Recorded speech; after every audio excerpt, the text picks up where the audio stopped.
अस्सलाम वालेकुम नाज़रीन, खबर कश्मीर में आपका इस्तकबाल है। मैं हूं नौशीन। सबसे पहले डालेंगे नज़र आज की अहम हेडलाइंस पर। शोपियान के बाबापुरा में फायरिंग का तबादला, आम शहरी हुआ जाँ बहक। सीआरपीएफ के कैंप पर अस्करियत पसंदों ने किया हमला।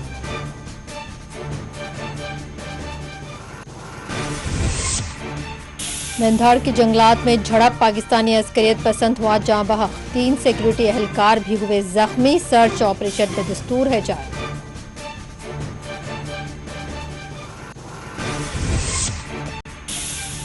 मोदी ने जम्मू कश्मीर में जमहूरियत को कायम किया, यहां हालात बेहतर हुए हैं। जम्मू में रैली से अमित शाह का खिताब, कहा तरक्की में रखना डालने वालों को कामयाब नहीं होने देंगे। क़याम अमन के लिए पाकिस्तान से बातचीत है जरूरी, राजौरी में जलसे से फारूक अब्दुल्ला का खिताब। जम्मू कश्मीर की सूरत हाल पर एनसी सरबराह हुए जज्बात से मखलूब। हदबंदी पहले करने की गलती मरकज ना करे, जम्मू कश्मीर में इंतखाबात करवाए जाएं। गुलाम नबी आज़ाद का मरकज से मुतालबा, वादी की मौजूदा सूरत हाल को करार दिया संगीन।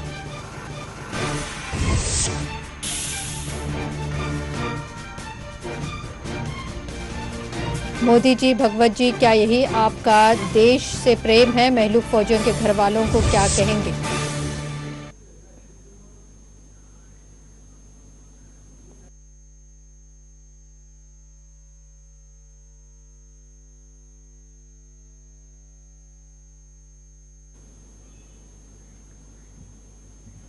रुख करेंगे तफसीली और अहम खबरों की जानिब। पहुंच के बठादोरियान जंगलात में झड़प के दौरान एक अस्करियत पसंद जाँ बहक हो गया है। अस्करियत पसंद का ताल्लुक अस्करी तंजीम लश्कर तैयबा से बताया गया है। जाँ बहक अस्करियत पसंद की शनाख्त पाकिस्तान के रहने वाले ज़िया मुस्तफ़ा साकिन रौलाकोट से तौर पर की गई है। वाज़ेह कि आज 14वें रोज़ भी मेंधाड़ के नारखास जंगलात से फ़ज़ा में फायरिंग की आवाज़ें गूंजती रही। तफसीलात के मुताबिक आज सुबह फोर्सेस और अस्करियत पसंदों के दरमियान फायरिंग का तबादला हुआ, जिसमें ज़िया नामी पाकिस्तानी अस्करियत पसंद जाँ बहक हो गया, जबकि 3 सिक्योरिटी एहलकार इसमें जख्मी हो गए। ख्याल रहे कि मेंधाड़ के नारखास जंगलात में बड़े पैमाने पर फोर्सेस की जानिब से सर्च ऑपरेशन जारी है। जंगलात में मुमकिन तौर पर छुपे हुए अस्करियत पसंदों दरअंदाजों की बड़े पैमाने पर तलाश की जा रही है। न सिर्फ ज़मीनी कार्रवाई जारी है, बल्कि फोर्सेस की जानिब से इन जंगलात में ड्रोन्स का इस्तेमाल करते हुए छुपे हुए अस्करियत पसंदों को तलाश किया जा रहा है। ख्याल रहे यही वो जंगलात हैं जहां हालिया दिनों में जुमला 8 सिक्योरिटी एहलकार अस्करियत पसंदों की फायरिंग के नतीजे में वीरगति हासिल कर गए।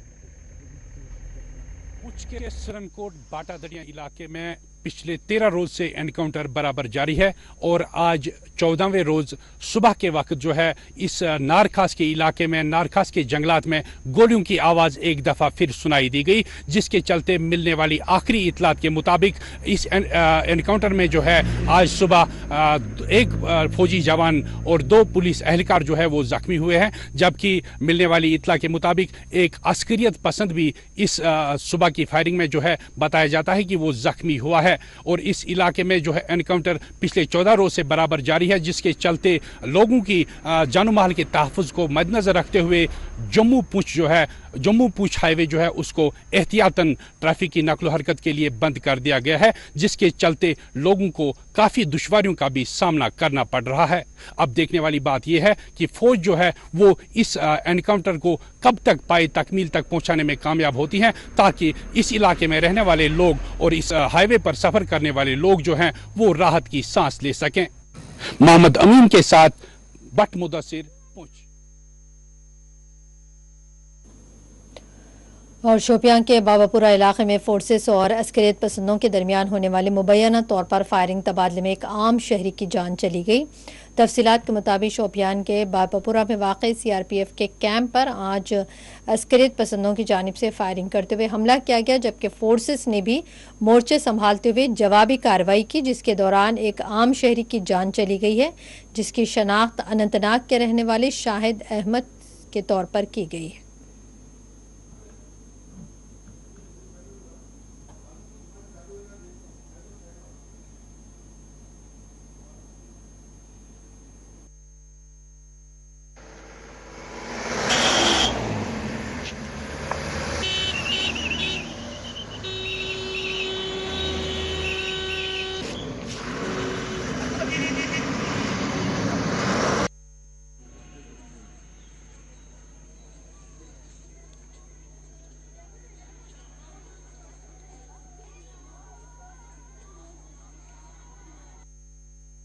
तिहाई घर रात लोग न तार अंदर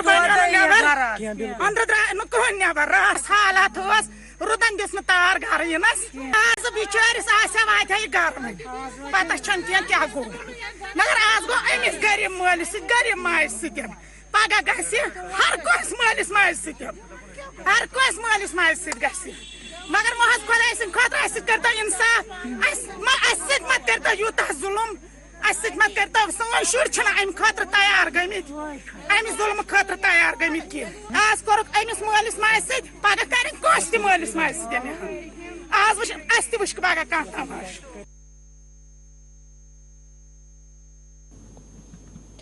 मरकजी वज़ीर दाखिला अमित शाह ने कहा कि जम्मू कश्मीर में शुरू होने वाले तरक्की के दौर को कोई रोक नहीं सकता है। उन्होंने कहा कि हम यहाँ की तरक्की में खलल डालने वालों को कभी कामयाब नहीं होने देंगे। अमित शाह ने दावा किया कि मोदी सरकार ने जम्मू कश्मीर में जमहूरियत को कायम करने का काम नरेंद्र मोदी ने किया है।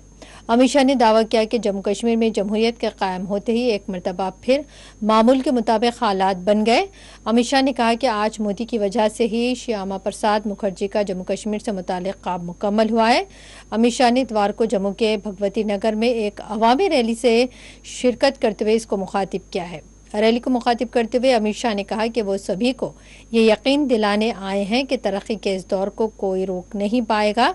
वज़ीर दाखिला ने कहा कि जम्मू कश्मीर में दफ़ा 370 के खात्मे से प्रेमनाथ डोगरा और श्यामा प्रसाद मुखर्जी का ख्वाब पूरा हुआ है। अमित शाह ने कहा कि आज प्रेमनाथ डोगरा का जन्मदिन है। पूरे भारत के लोग इन्हें कभी भूल नहीं सकते।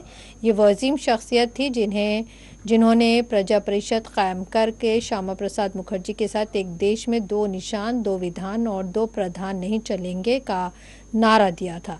अमित शाह ने जम्मू कश्मीर से मुताल्लिक़ कहा कि ये मंदिरों की सरजमीन है, विष्णु देवी की सरजमीन है, प्रेमनाथ डोगरा की सरजमीन है, श्यामा प्रसाद की कुर्बानी की सरजमीन है और यहाँ के अमन में खलल पैदा करने वालों को हम कभी कामयाब नहीं होने देंगे।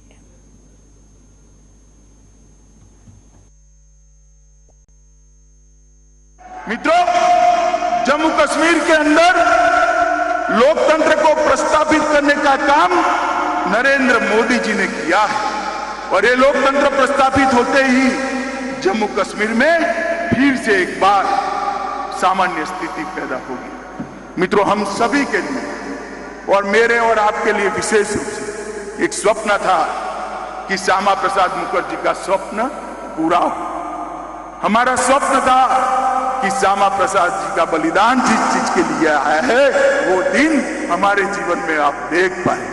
मैं आप सबको कहता हूं, मोदी जी के कारण ही आज हम वो दिन देख पाए हैं कि आज श्यामा प्रसाद मुखर्जी का स्वप्न पूरा हुआ है। मैं जम्मू वाले को कहना चाहता हूं, मोदी जी ने विकास की प्रक्रिया चालू की है। जम्मू वाले चट्टान की तरह इसके साथ खड़े हैं या नहीं खड़े हैं? बताइए जोर से, जो और जोर से बताइए, खड़े हैं या नहीं खड़े? मित्रों, ये जम्मू कश्मीर के अंदर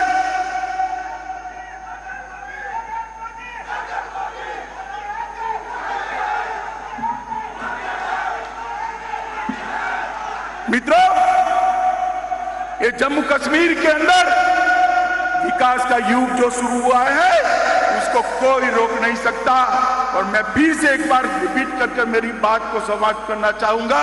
ये मंदिरों की भूमि है, मां वैष्णो देवी की भूमि है, प्रेमनाथ डोगरा की भूमि है, श्यामा प्रसाद मुखर्जी की बलिदान भूमि है।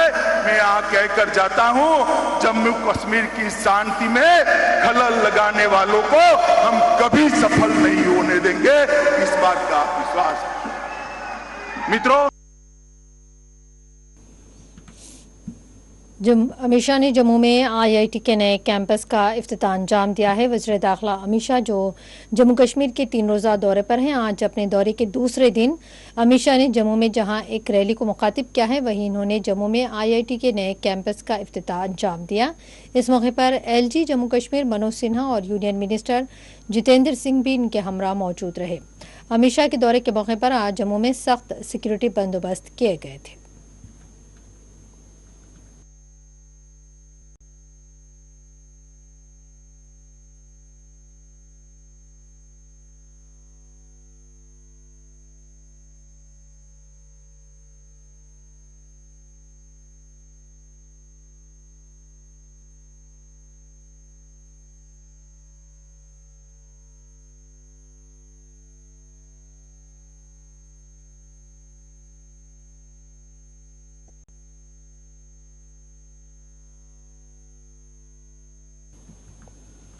जम्मू के गुरुद्वारा डयाग्याना आश्रम में वज़ीर दाखिला अमित शाह ने हाज़िरी दी है। इस मौके पर एलजी जम्मू कश्मीर मनोज सिन्हा और दफ्तर वज़ीर आज़म के मुमलिकती वज़ीर डॉक्टर जितेंद्र सिंह भी इनके हमरा थे।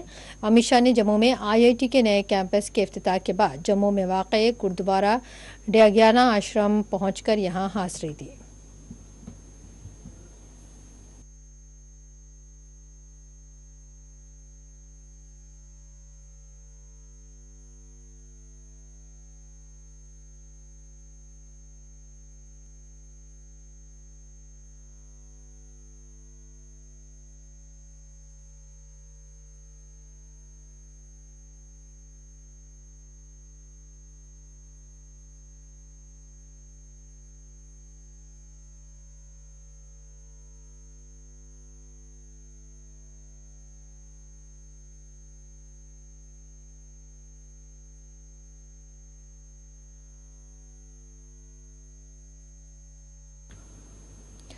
डॉक्टर फारूक अब्दुल्ला ने क़याम अमन के लिए पाकिस्तान के साथ बातचीत पर जोर दिया है। नेशनल कॉन्फ्रेंस के सदर व रुकने पार्लियामेंट डॉक्टर फारूक अब्दुल्ला ने आज राजौरी में एक अवामी जलसे को मुखातिब करते हुए कहा कि जम्मू कश्मीर में क़याम अमन के लिए भारत और पाकिस्तान को चाहिए कि वो बाहम बातचीत करे।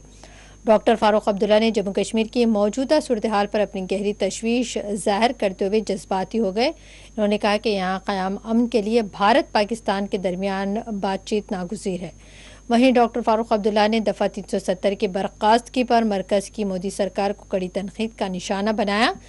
फारूक अब्दुल्ला ने कहा कि जम्मू कश्मीर में अगर नेशनल कॉन्फ्रेंस इक़्तिदार में आएगी तो दफ़ा 370 को बहाल किया जाएगा। आपका बहुत मशहूर हूँ, बारिश के मौसम में आप तशरीफ दिल में करार कुछ कह सकता हूँ, उसकी बात ऐसी तो आप वक्त से क्या करता है और अल्लाह ने जो वक्त रखा उस वक्त पहुँच बाकी नहीं आ सकता, बातों से भी माफी मांग हो सकता है। मैंने कभी हो सकता कभी तेज काम उसके लिए मुझे माफ करें, मैं कभी ये मकसद नहीं था। और दिल्ली इबादत कर मेरा खुदा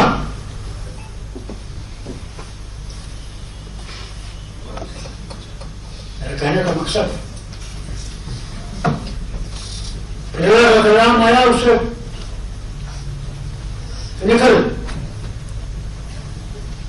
बनी इस्राइल को ले चल दी। राम जब सुबह को जागा तो उसे कहा गया थे वो सब है सारी लश्कर जमा कर करने वाला कोई हमारे 900 बच्चे आज चीन में।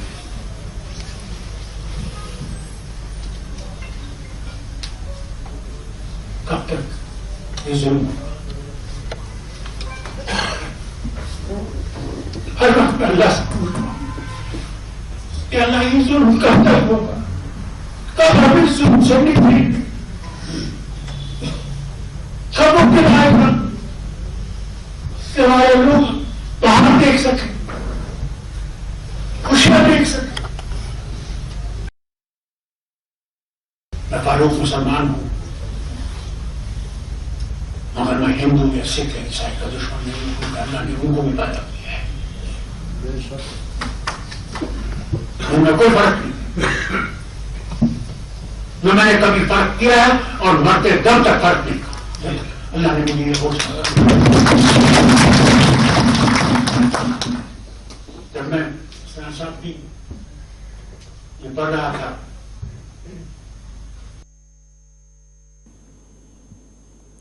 कांग्रेस के सीनियर लीडर व साबिक अपोजिशन लीडर राज्यसभा गुलाम नबी आज़ाद ने जम्मू कश्मीर की मौजूदा सूरत हाल को संगीन करार देते हुए यहाँ क़याम अमन के लिए बेहतर पॉलिसी पर जोर दिया। उन्होंने मरकज़ को आगाह करते हुए कहा कि वो जम्मू कश्मीर को रियासती दर्जा देने से पहले इंतखाबात करवाने की गलती ना करे। उन्होंने मरकज़ से मुतालबा किया कि वो जम्मू कश्मीर को पहले रियासत का दर्जा दें और इसके बाद यहाँ इंतखाबात करवाए जाए।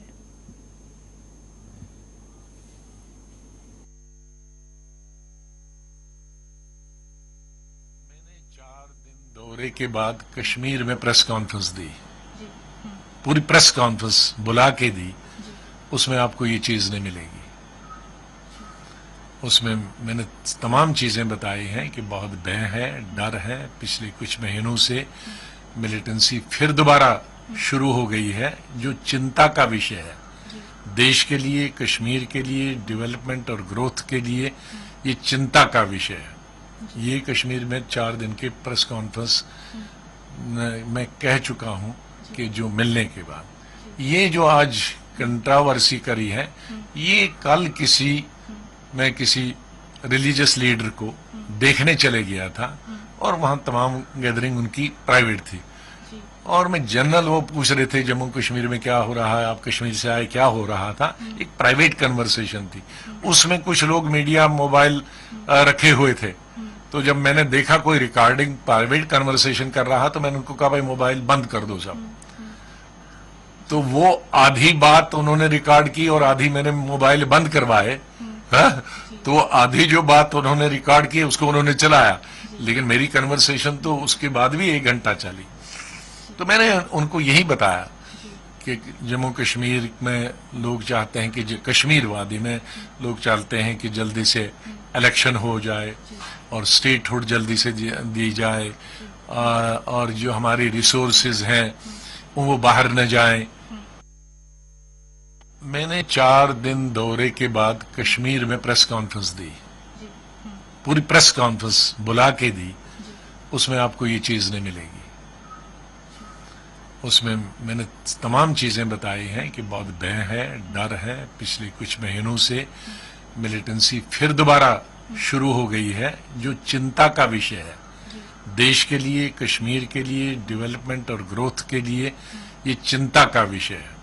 ये कश्मीर में 4 दिन के प्रेस कॉन्फ्रेंस मैं कह चुका हूं कि जो मिलने के बाद ये जो आज कंट्रावर्सी करी है, ये कल मैं किसी रिलीजियस लीडर को देखने चले गया था और वहां तमाम गैदरिंग उनकी प्राइवेट थी और मैं जनरल वो पूछ रहे थे जम्मू कश्मीर में क्या हो रहा है, आप कश्मीर से आए, क्या हो रहा था। एक प्राइवेट कन्वर्सेशन थी, उसमें कुछ लोग मीडिया मोबाइल रखे हुए थे। तो जब मैंने देखा कोई रिकॉर्डिंग प्राइवेट कन्वर्सेशन कर रहा तो मैंने उनको कहा भाई मोबाइल बंद कर दो सब। तो वो आधी बात उन्होंने रिकॉर्ड की और आधी मैंने मोबाइल बंद करवाए। तो आधी जो बात उन्होंने रिकॉर्ड की उसको उन्होंने चलाया, लेकिन मेरी कन्वर्सेशन तो उसके बाद भी 1 घंटा चली। तो मैंने उनको यही बताया कि जम्मू कश्मीर में लोग चाहते हैं कि कश्मीर वादी में लोग चाहते हैं कि जल्दी से इलेक्शन हो जाए और स्टेटहुड जल्दी से दी जाए और जो हमारी रिसोर्सेज हैं वो बाहर न जाए।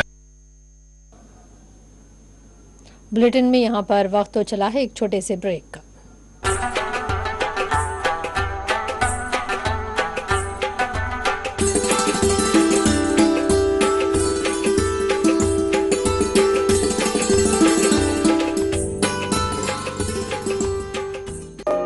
आपकी सेहत हमारी जिम्मेदारी।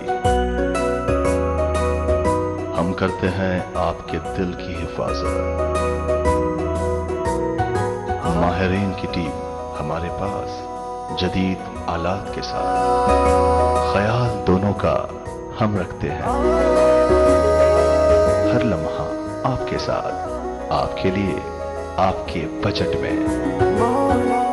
ओवैसी ग्रुप ऑफ हॉस्पिटल्स, कंचन बाग और शालीबंडा, हैदराबाद।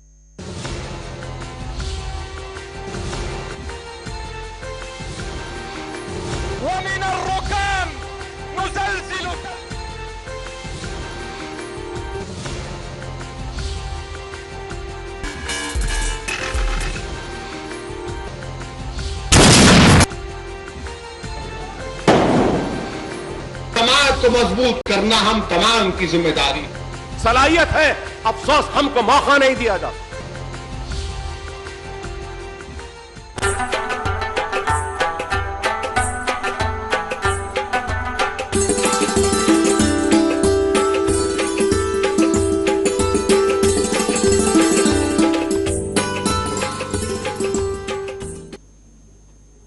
बढ़ते हैं मज़ीद अहम खबरों की जानिब।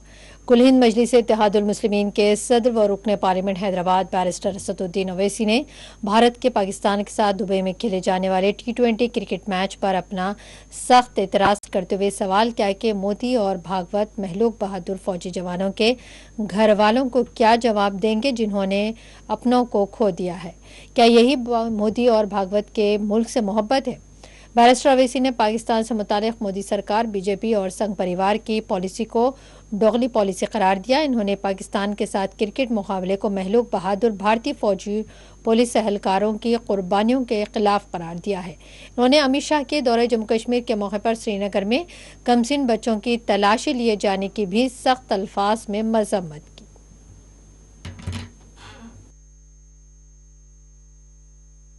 तुझे वो करना है पाकिस्तान जा। अरे दीवाने, पाकिस्तान को हमारे दादा ले गए, तेरे को क्यों इतनी मोहब्बत है? मगर पाकिस्तान का नाम लेकर हमको गाली। मगर जब क्रिकेट खेलने की बात आ रही है तो कल दोनों क्रिकेट खेलेंगे।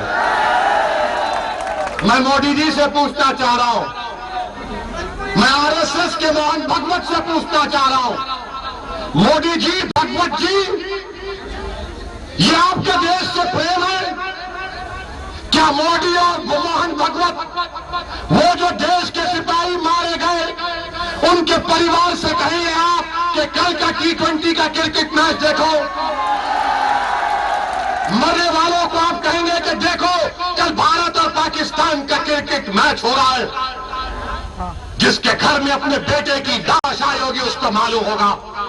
हमारा असलम ये ITBP में 27 साल काम किया, जिसने लद्दाख पर काम किया, भारत की सीमाओं की हिफाजत करा। इससे पूछो आप कि सीमाओं पर ठहरना कितना मुश्किल होता है और हम क्रिकेट मैच खेल रहे हैं। वाह मोदी जी, वाह मोहन भागवत जी, ये आपका नेशनलिज्म अभी तक हमको समझ में नहीं आया। ये कौन सी मोहब्बत है? लोग बोलते कि नहीं नहीं वर्ल्ड कप का मैच है। वर्ल्ड कप का वर्ल्ड कप जब हमारे सिपाही मारे जा रहे और कश्मीर में 370 निकाल दिया। अमित शाह आज कश्मीर में, आपको मालूम अमित शाह आने से 2 दिन पहले से श्रीनगर में स्कूल के बच्चे 12 साल के, 13 साल के, उनको रोककर उनके बैग को खोला जा रहा है, उनकी चेकिंग हो रही है। पूरा श्रीनगर को बंद कर दिया गया।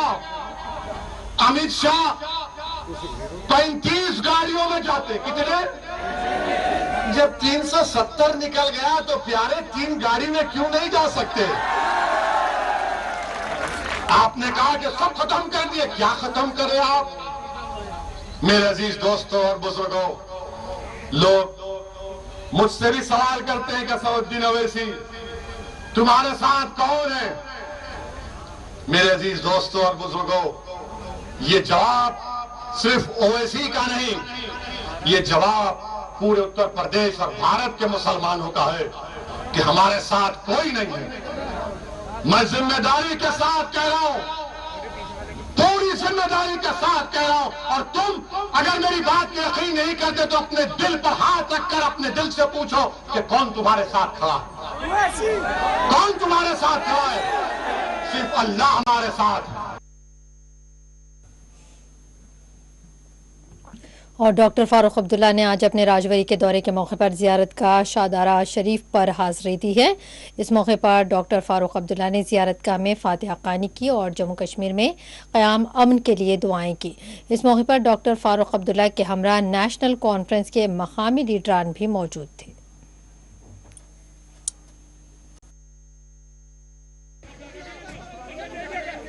सारे पीछे, सारे पीछे।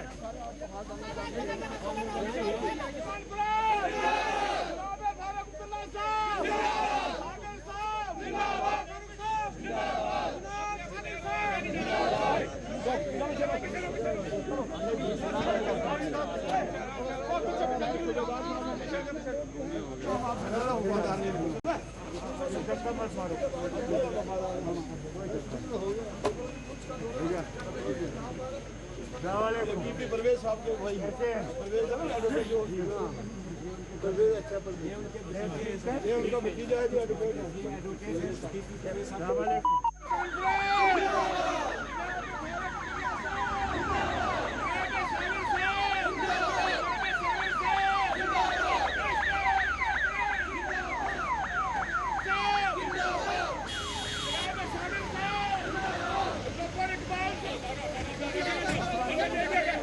सारे पीछे, सारे पीछे।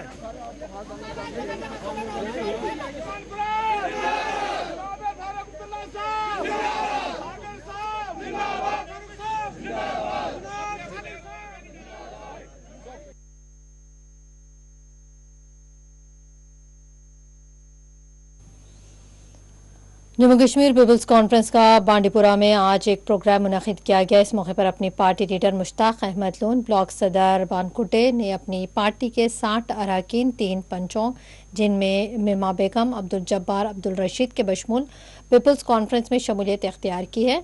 पार्टी सरबराह सज्जाद लोन ने इनका पार्टी में खैर मकदम किया है।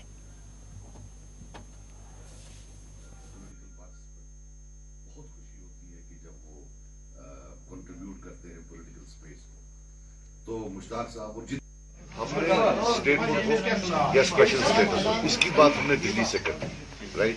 दिल्ली से हिंदुस्तान के लोगों से मुझे पूरा यकीन है 10 दिन आगे हो 10 दिन पीछे हो, लेकिन स्टेट हो या बाकी जो हमारे मामला हैं, अब जैसे 370 है, 35 है, इन सब चीजों में बाज़ाब्ता ऐसे उसने कब बोला 1 महीना बाद 1 महीना, उससे कोई फर्क नहीं पड़ने वाला। काम उसका काम है कि किससे बात करनी है, चाइना से बात करनी, मेरा काम नहीं है। ये प्रॉब्लम है, हमारी स्टेट भी लेके हम यूटी हैं, लेकिन अभी हमें नहीं समझ आ रही है कि हमें अपने कद के हिसाब से बात करनी है। मुझे पहले स्टेट लाने दो, बाकी चीजों पर बात करने दो, बाद में बड़ी बातें करेंगे। अभी हम उतनी ही बात करें जो हमारे साइज के हिसाब से। एनएसए का काम है बात करना, फॉरेन मिनिस्टर का काम है ये बात करना। मुझे बताओ, अगर हर एक स्टेट वाला, हर स्टेट का आदमी बात करेगा, नहीं चाइना से बात करो, दूसरा बोलेगा नहीं अफगानिस्तान से, तीसरा बोलेगा बर्मा से बात करो, तो कहां चलेगा?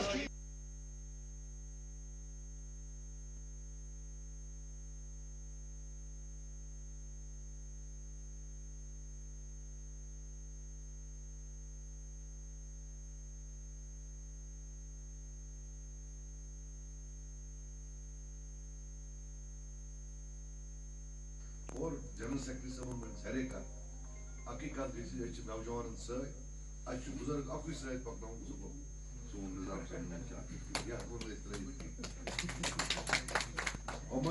शायद अपनी पार्टी मज तो वो आमिद पीपल्स कॉन्फ्रेंस इंशाअल्लाह ये मैं आपको यकीन दिला सकता हूँ कि आपको यहाँ स्पेस मिलेगी और इंशाअल्लाह फख्र होगा। आपके बच्चे आप पर फख्र करेंगे, आपके हमसाया, आपके गांव के रहने वाले फख्र करेंगे कि आप उस पार्टी में गए हैं जो सच में लोगों की बेहतरी के लिए काम करती है।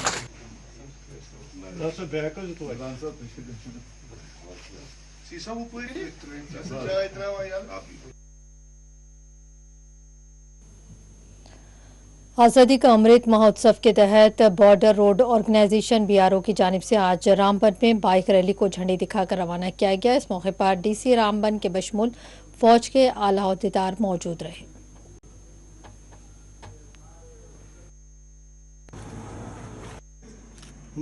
यह अभियान 75 दिनों तक चलेगा, जिसमें 75 मोटरसाइकिल सवारों के द्वारा तकरीबन 20,000 किलोमीटर की दूरी तय की जाएगी। हमें गर्व है परियोजना बीकन अपने लगन और निष्ठा भाव से देश की रामबन में इंडिया एट 75 बीआरओ की जो बाइक रैली है उसको यहाँ वेलकम किया। जैसे कि आपको पता है कि ये बाइक रैली जो है आज़ादी का अमृत महोत्सव के पार्ट में एक जो हमारी इंटीग्रेशन रैली है उसके हवाले से निकाली गई है। ये पूरे कंट्री में मुख्तलिफ स्टेट्स में जाके 20,000 किलोमीटर्स ट्रैवल करके दिल्ली में कंक्लूड होगी। इसकी जो मैसेज है वो ये है कि हम अपनी कंट्रीज़ की जितनी भी यूटीज़ हैं उनकी यूनियन टेरिटरीज़ जो है उनको इंटीग्रेट करें, और जो हमारा 15 अगस्त 2022 को हम अपनी जो 75th जो है इंडिपेंडेंस डे मनाएंगे, उसमें हम अपनी जितनी भी एनर्जीज़ हैं, जितनी भी एक्टिविटीज़ हैं, उन सबको कन्वर्ज करके जो हमारा मुल्क है वो और ज़्यादा तरक्की करे और जो है दुनिया के मैप पे एक सुपर पावर की तरह इमर्ज हो। ब्रिगेडियर जगी सर जो चीफ इंजीनियर प्रोजेक्ट बीकन है, एसएसपी मैम नित्या मैम का, और जो कमांडर 35 बीआरटीएफ के हैं मुफ्ती साहब, उनका शुक्रिया अदा करता हूँ। और तमाम बाइकर्स का शुक्रिया अदा करता हूँ कि despite tough terrain challenges, specially पिछले 2 दिन के मौसम के जो चैलेंजेस के बावजूद उन्होंने उनके एंथुसियाज्म में किसी किस्म का कोई डिप नहीं आया, और वो ये यहाँ पर हमारे रामबन हेडक्वार्टर्स पे पहुँचे और यहाँ से अपना सफ़र जारी रखेंगे। बहुत बहुत शुक्रिया। यह अभियान 75 दिनों तक चलेगा, जिसमें 75 मोटरसाइकिल सवारों के द्वारा तकरीबन 20,000 किलोमीटर की दूरी तय की जाएगी। हमें गर्व है परियोजना बीकन अपने लगन और निष्ठा भाव से देश की प्रगति में महत्वपूर्ण भूमिका निभा रहा है। बीकन हमेशा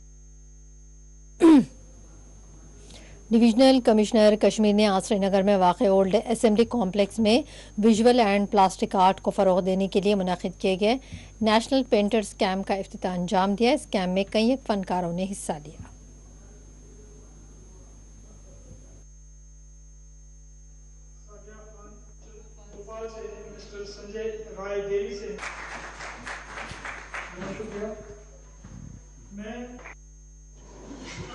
पहले तो मैं बताऊं कि गवर्नमेंट ने ये जो शेरगढ़ी कॉम्प्लेक्स है, इस कॉम्प्लेक्स को आर्ट कॉम्प्लेक्स के तौर पर जो है डिक्लेयर किया है। इसमें ना सिर्फ पेंटिंग, बाकायदा दूसरे भी जो आर्ट्स फॉर्म्स है उसकी यहाँ प्लेटफॉर्म्स रहेंगे। हमारे जो वादी के कश्मीर के जो अलग अलग फील्ड के जो आर्टिस्ट है और बाहर से जो आर्टिस्ट है यहाँ आकर के जो है अपने आर्ट को हुनर दे देंगे। दूसरा, जो बाहर से जो टूरिस्ट आता है, आजकल सिर्फ गुलमर्ग पहलगाम नेचुरल खूबसूरती तो देखता ही देखता है, लेकिन यहाँ की जो आर्ट और जो कल्चर रिलेटेड जो चीजें हैं, हमारी जो हेरिटेज रिलेटेड जो चीजें हैं, चाहे यहाँ की जो हमारी जो यूटेंसिल्स है या हमारे ऑर्नामेंट्स रहते हैं या हमारे जो अलग अलग आर्ट्स फैक्ट्स है, वो सब यहाँ आकर के देख सके। एटलीस्ट कम से कम 1-2 घंटा यहाँ गुजार सके और उसको भी पता हो सके कि वादी कश्मीर में नेचुरल ब्यूटी तो उतनी ही खूबसूरती है, लेकिन इक्वली जो खूबसूरती जो है यहाँ के जो हाथों में भी है, आर्टिस्ट के हाथों में भी है। आज जो यहाँ जो 5 दिन का जो आर्ट कैंप ऑर्गेनाइज हुआ है art culture and languages academy के द्वारा, जिसमें कि अलग अलग सिटी से अलग अलग कितों से जो है आर्टिस्ट यहाँ पार्टिसिपेट कर रहे हैं, और हमारे भी वादी के अलग अलग जिलों से भी आर्टिस्ट यहाँ उनसे हुनर ले लेंगे, सीख लेंगे। वादी में काफी बड़े पैमाने पर आर्टिस्ट है, चाहे कैलीग्राफी के इसमें फॉर्म में है, नेचुरल पेंटिंग के फॉर्म में है, या मान लीजिए दूसरे जो स्कल्पचर्स के फॉर्म में है, वुड आर्ट के फॉर्म में है, या इवन जो हमारा जो हैंडलूम है, तो ये लोगों को लगेगा कि नहीं यहाँ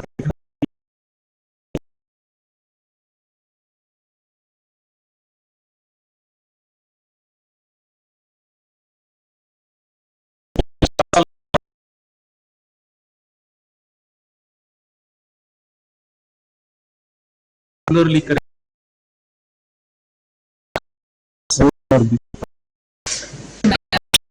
मैं मुंबई से हूँ, पर काफी सालों से भोपाल में काम कर रही हूँ। कैसे होता है कि मतलब इंटरेक्शन हम लोगों का जो वहाँ का काम देखने को मिलेगा, और उससे जो एक कल्चरली जो क्या बोल सकते हैं एक्सचेंज होता है कल्चर का, वो बहुत मुझे लगता है आगे जाके उसका फायदा होता है हम लोगों के लिए। और नेचुरली यहाँ की ब्यूटी के बारे में बहुत सुना है, तो वो भी देखने मिलेगा। और पहली बार आई हूँ तो और बहुत अच्छा लग रहा है यहाँ पे माहौल। और देखते हैं अब काम कैसे होता है आगे, फिर लगता है कि बहुत अच्छा होगा।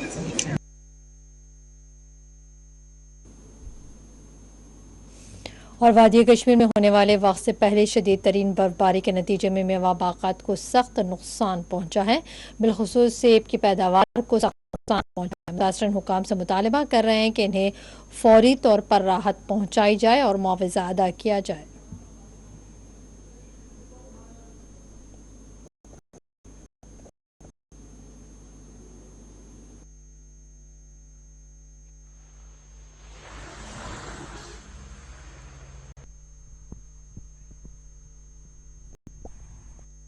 जी सर, एक्चुअली बात क्या है तो हर साल बेवक्तन बारिश होती है, कभी कभी बर्फ भी होती है। पिछले साल भी बहुत नुकसान उठाना पड़ा।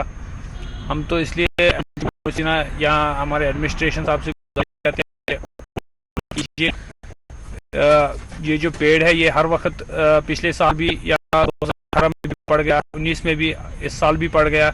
आप देखिए खुद भी सेब भी दरख्तों पर भी मौजूद है। बहुत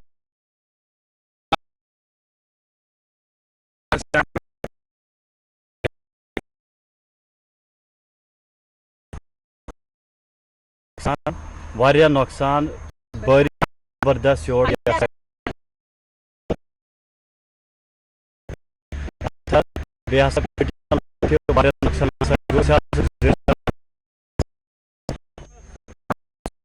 गोई के हवाले से जो खबर बताई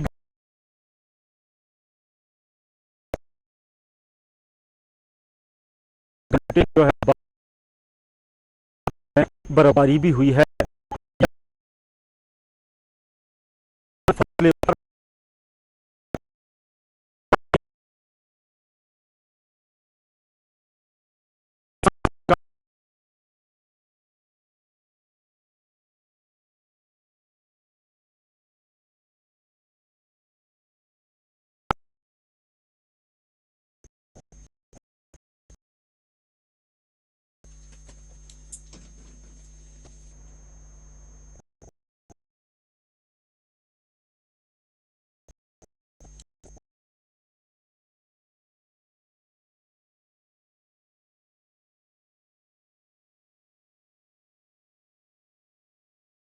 को शदीद